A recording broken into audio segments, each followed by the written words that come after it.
Alok ng MTIT BARM ang libreng business name registration para sa mga nais magsimula o magparehistro ng kanilang negosyo sa Special Geographic Area. Ang Partners in Peace and Progress story sa report.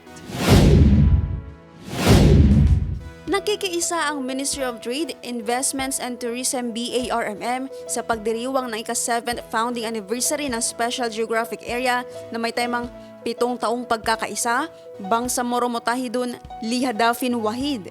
Bilang bahagi ng selebrasyon, naghatid ang MTIT ng direktang suporta sa mga lokal na komunidad at maliliit na negosyante.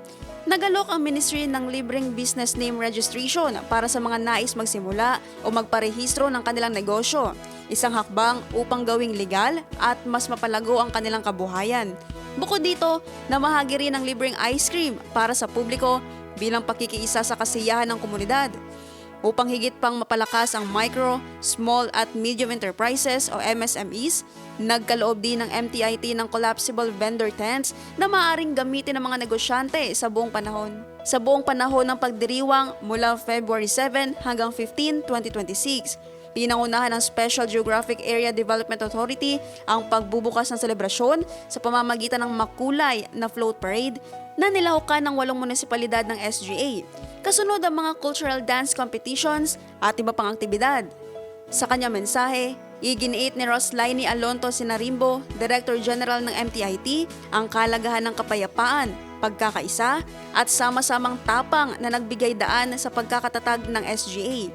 Binigyang pugay rin niya ang mga partner, nakatatanda at komunidad na patuloy na nakikiisa sa paglalakbay ng Bangsamoro tungo sa pangmatagalang kapayapaan.